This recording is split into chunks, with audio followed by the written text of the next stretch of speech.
Chapter 21. Hermione pushed her jeans down her legs. Draco? He pulled his shirt over his head. He's terrified, she murmured, tugging the covers back. Waiting for him to slide into bed beside her, she pressed her cheek to the cool surface of her pillow. We have to do something. It will all be over soon. Potter? No. Hermione sat up. We need to do something. He's our son, and in a few hours he'll wake up from a nightmare, screaming until his throat is raw. They hurt my son. Draco tried to tug her back down, but she wouldn't budge. I know. He's my son, too, and I promise you, when I find... If you don't use legilimency on me tonight, I'm going to Ron. You might have convinced Harry that it's too dangerous, but I know Ron will see it from my point of view.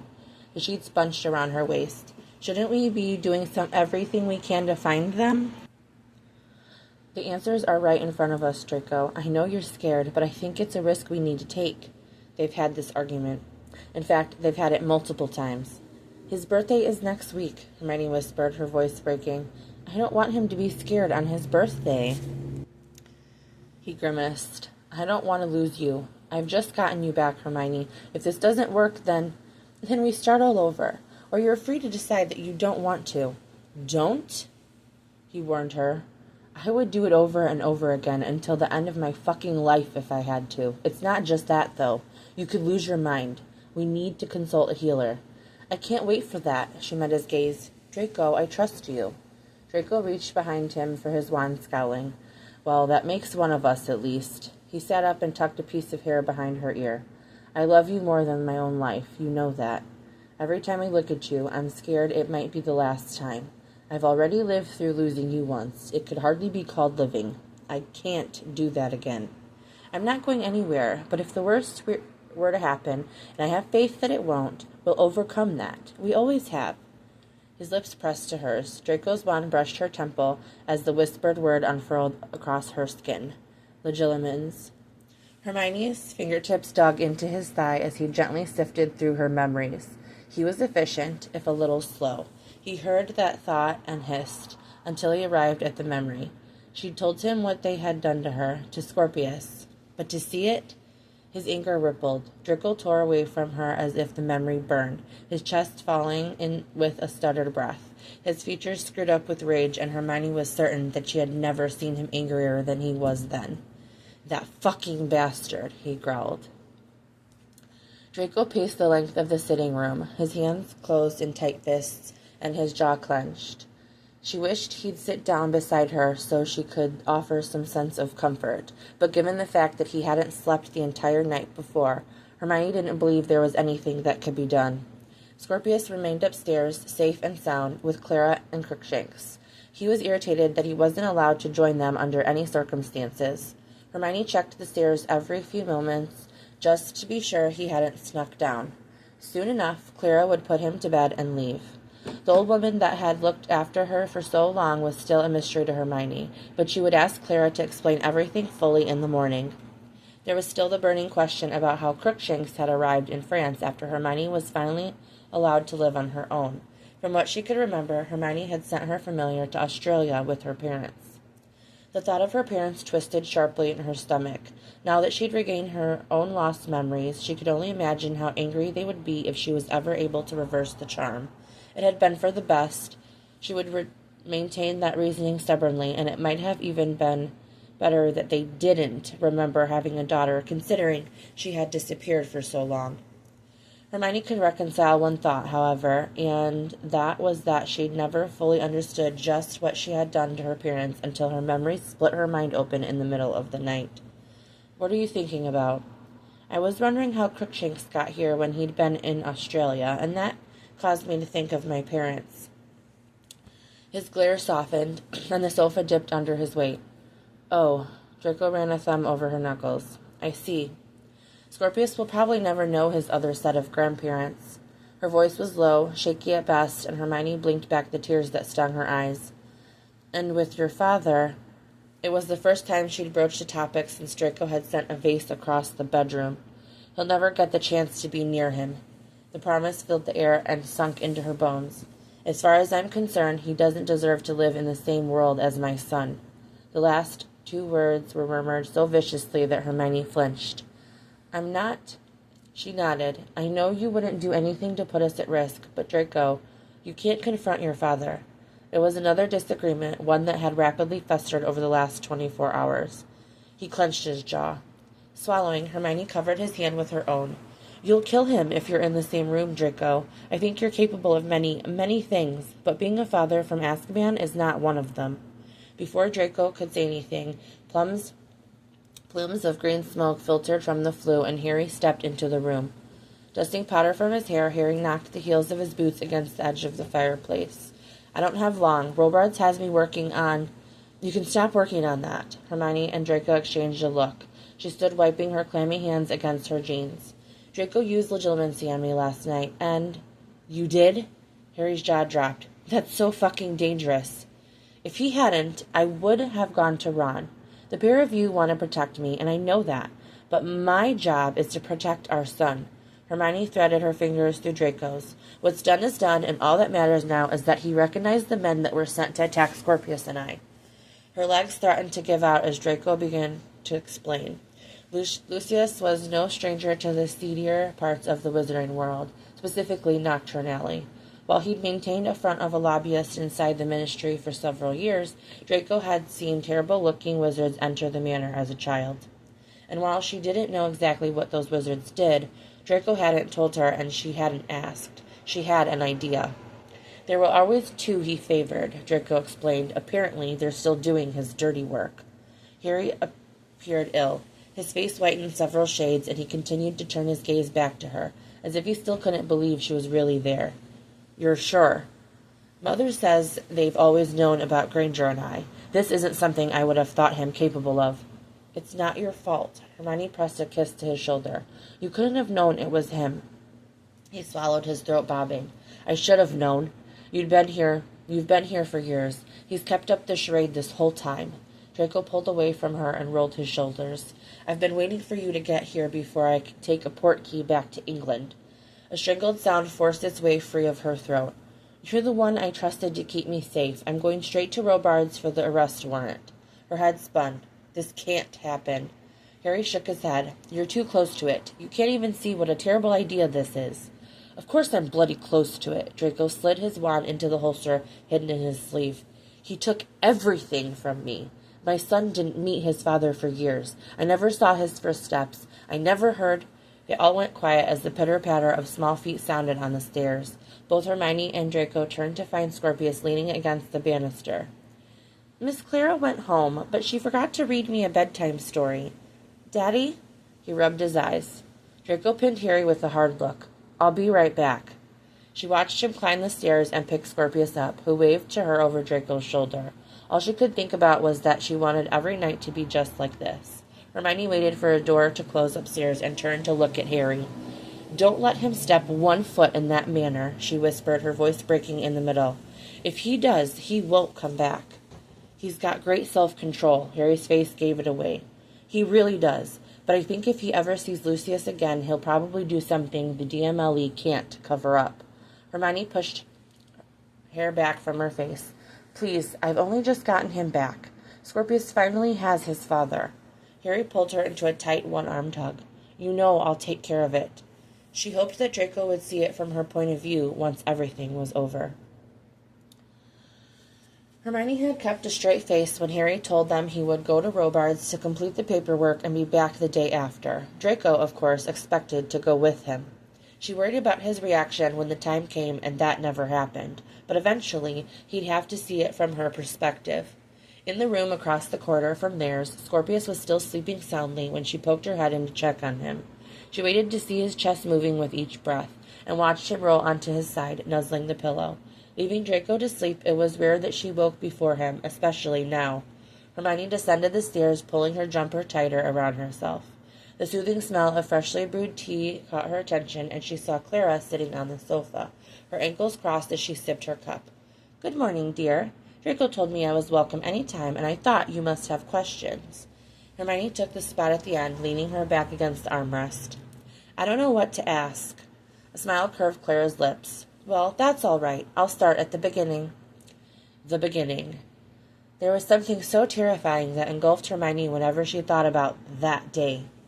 As you remember, I discovered you on the edge of town, and it was a terrible sight.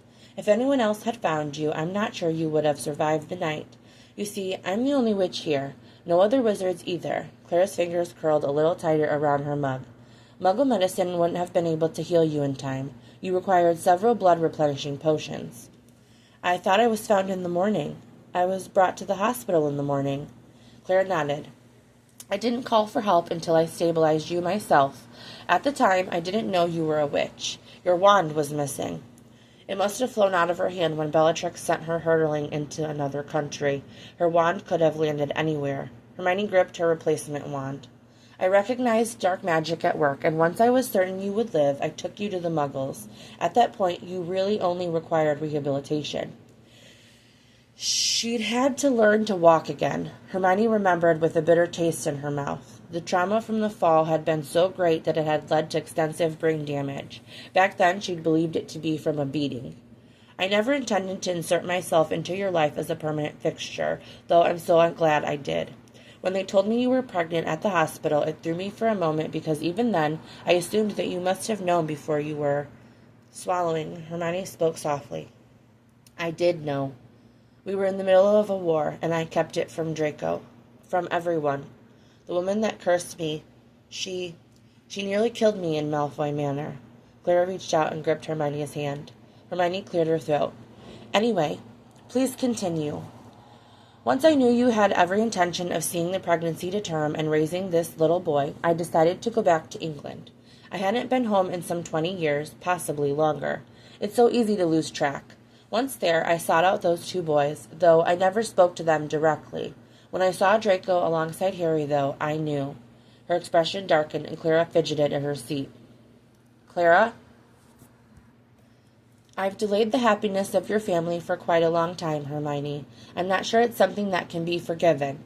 Even though I know you will, I'm certain you shouldn't extend that kindness to me. If I had gone to him earlier, he could have been here for Scorpius's birth. Hermione reached for Clara's hand and gripped it. It wouldn't have mattered. I could have never trusted him. And I think I would have run away from Draco had I seen him. I was terrified back then. At the time, I believed Draco could have done this to you. The chains of pureblood ideals are not so easy to break, and I have to admit that I doubted him. Merlin, when he came here, I wasn't sure what to think. You were always so supportive of him, and you pushed me towards him, Hermione laughed. All it took was seeing him with Scorpius, and you just the once, and it was evident that this man had searched for you, Clara hesitated. Has he told you how he found you yet? Hermione watched Clara shift in her seat. He said he showed someone a picture not far from here. It was me, Clara grinned then. I saw him long before he saw me, and I kept a supply of potions. Polyjuice? Hermione breathed. You must have had to hurry home to get back to him. Clara waved a hand. He took his time asking people if they'd seen you. Seemed he wasn't going to take no for an answer. That sounded just like him. He showed me a photograph that he pulled from his wallet. It was worn and faded, but there was no mistaking you. Your name was scrawled across the bottom, and it was impossible to not see how utterly devoted he was to you. I told him you were here, and I decided then that I had spent too much time not being supportive. Her heartbeat pounded in her ears. While I realize this sounds kind of me, it's not. I tried to control your life, Hermione, for what I thought was better, and that's not kind at all. Hermione couldn't deny the fault with it. She knew that, on some level, it was terrible, but knowing it all now served as a balm. It's not, but I forgive you. To go back a bit, I ran into that red-headed friend of yours in a particularly rough stage of grief when I was visiting England. Clearly, Polyjuice isn't an issue for me. I found him in a pub when he was inebriated and still grieving. I asked him if you had any family. He let it slip when I kept digging. I went to Australia. I learned that you had sent your parents there under a heavy obliviation term. I never spoke to them. Were they happy? Clara winced slightly. Yes, they were. That was enough for Hermione. You brought Crookshanks to me. I did, she smiled. I didn't bring him directly to you. Instead, I set him loose just next to my house before you picked Scorpius up after work. By the time I got there, Scorpius had already decided to adopt him. It suddenly made much more sense that Crooks had bounded to her and leapt into her arms that day. Clara, Draco and I will most likely return to England permanently. I hope it's not too much to ask, but can we still... You won't need to travel to France to see me, dear, Clara smiled. I've already decided that if you move, I think I'd like to move as well. I fancy myself a rather excellent grandmother, even if it's only a surrogate, and I'm not sure I could stand not seeing the both of you often. She patted Hermione's hand. I should go, dear. Draco's waiting for you. Hermione glanced over her shoulder and found Draco lean against the doorway. He nodded to Clara as she let herself out, tucking his hands into his pockets. How are you feeling? She hoped that the day that he stopped asking her that question was drawing closer. She answered all my questions. Pushing away from the wall, Draco took the spot next to her. Did I hear you say you want to return to England? It was too much to ask for him not to have heard that, she supposed. Hermione hadn't actually told him her thoughts, but she'd known it was what he'd want. Hermione cleared her throat. I can't imagine not going back. Everyone I know is there. Harry, Ron, and I know you've said you could work anywhere, but I want you to keep your career. His arm slid around her shoulders, and Hermione rested her temple against his. It's still home to me. Then we'll go. Draco's voice was soft as he rubbed the nape of her neck, and she melted into him. We'll go wherever you want, Granger, as soon as this is over. Out of all the things that had been recently introduced to Scorpius, like the concept that he could fly on a bloody broom, he was more curious about the flu. Several times now he'd seen someone arrive through it. In the stretch of time between dinner and bedtime, Hermione found him creeping around the fireplace. He poked the grate before leading away as if something might burst forward. His eyebrows dropped when nothing happened at all. How do I use it? Draco spluttered. You don't. It's because I'm a kid, isn't it? They hadn't seen her yet, so Hermione covered her mouth to stifle a laugh. Where would you go if you could? Draco rested his hip against the sofa and folded his arms over his chest, his Auror uniform crinkling with the movement. He'd been wearing it all day, and Hermione was positive it was because of the comment she'd made about enjoying the sight of him in it. Scorpius stared up at the flu powder that was just out of his reach. Hogwarts. Draco's face softened, and he knelt down. We'll go soon, I promise. But I can't go until I'm 11. He chuckled. We'll go watch the Gryffindor-Slytherin Quidditch match. That one's sure to be a good one. Do you think I'll like Quidditch? Merlin, she'd hope not. Maybe. I've always loved riding a broom, but Mom hates them. Why? You should ask her sometime. It doesn't make much sense now that she's ridden a dragon. Draco let that fact drop as he feigned nonchalance. Their son caught it, however, and squealed. A dragon? A dragon. They're real? Draco nodded. If you go get yourself ready for bed without stalling, I'll tell you all about them before you go to sleep. Scorpius shot out of the room, skidding across the wooden floor and sprinting up the stairs. Watching from around the corner, Hermione was about to tell him that story wasn't child-friendly when the flue crackled. Narcissa's face appeared in the flames, panic-stricken and void of color even in the greenish hue. A terrible shriek sounded through the room, and Hermione expected him to come running back down the stairs. Is it true? Draco's eyes narrowed as he opened his mouth, but not a single word came out. Harry Potter just barged into the manor with more Aurors than I've ever seen. Narcissa broke into sobs. He arrested your father. Is it true? Did he keep her? Hermione? Hermione could tell she couldn't breathe. Unable to stop herself, Hermione hurried to Draco, gripping his hand in her own. It's true, Draco ground out, and he didn't return the motion as she squeezed his hand. He sent hit wizards to attack Hermione and kidnap Scorpius after Astoria leaked the news. Narcissa sank her fingers into her hair. I didn't know, Draco. You must believe, Miss Hermione. I don't blame you. Hermione couldn't quite believe the sight of the breakdown before her. You've proven that you would never hurt your son, and I know you'd never hurt your grandchild. She shook her head fervently, and Hermione could see Aurors pacing in the background. When Hermione heard Mrs. Malfoy, Narcissa wiped her face and closed the flue without another word. Draco stepped away from her, his nostrils flaring. Did you know Potter was going to arrest my father today? Hermione thought she would have withered under his fierce glare if she were any other woman. I begged him to do it. You can be angry with me for as long as you want, but I don't regret it, and I wouldn't take it back. She wanted to reach for him, but Hermione didn't know how the gesture would be received. It was selfish, Hermione whispered, and hearing him agree cut her deeply. I know who you are, Draco, and I trust you infinitely, but I also know what I would do if I was face to face with that man. Draco's boots were heavy against the floor as he closed the distance between them and pulled her into his chest. One arm locked around her middle, and he ran his other hand over her hair. It's nothing compared to what I would have done. Nodding, Hermione murmured, I know. They stood there for several moments, swaying slightly. It feels like it can't possibly be over.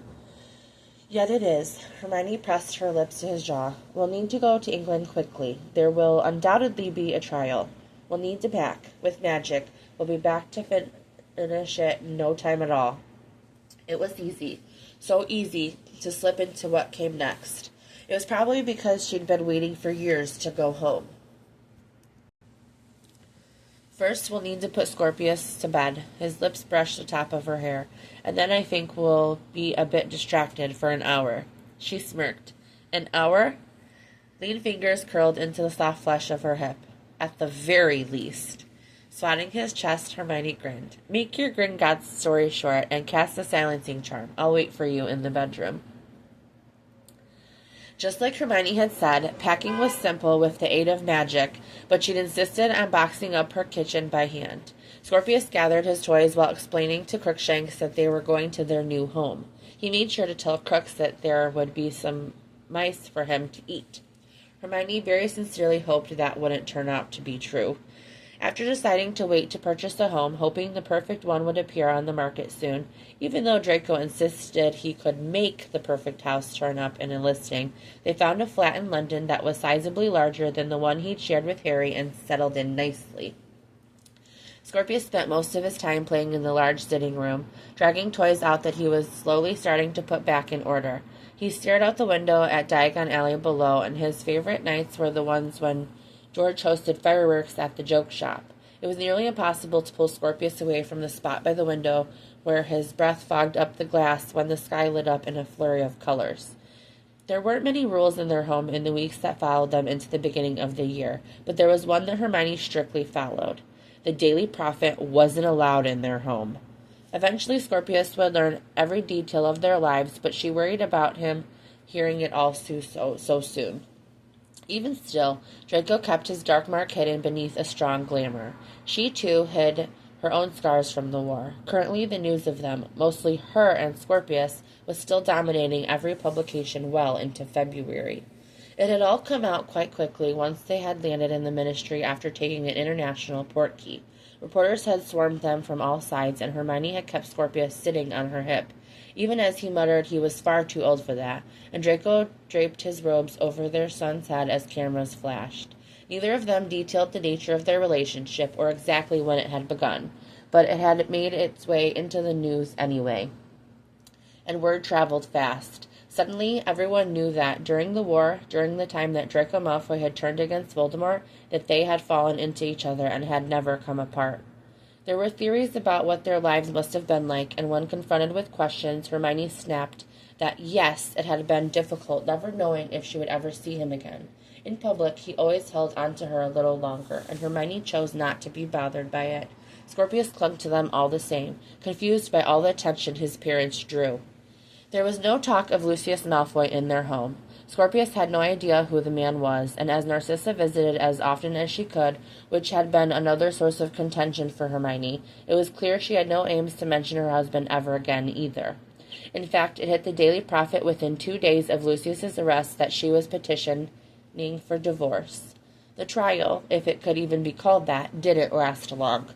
Hermione had submitted the memories that had been captured by mind healers, and there hadn't been any room for error. She sat in the room, her knee jumping up and down as her stomach rolled over on itself, until Draco rested his hand on her thigh, warmth trickling through her jeans. All she'd ever needed to know was why, and Lucius hadn't been able to hold back the truth as the Wisengamot granted the use of Veritaserum. Bellatrix had uncovered the pregnancy during the second bout of torture Hermione had fallen under at Malfoy Manor, and after they had escaped, she informed Lucius. Hermione wasn't sure she would ever understand what had compelled him to opt for cursing her rather than killing her. Perhaps it was the Mad Witch's doing, to curse her to suffer all alone so far from home. Perhaps it was possible that Lucius hadn't wanted to kill Scorpius. After all, he had sent men specifically to kidnap him instead.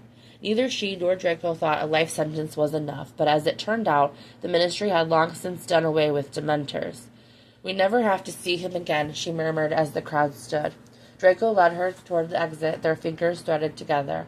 "I love you." Pulling her into him, he cupped her face and kissed her like he imagined it was the last time. "I look at you, and I can't believe you're still here. He's watching us." She didn't need to look to know Lucius was staring as he was led away. "Good. He needs to know how much I love you." Draco tilted her chin up and slanted his lips over hers.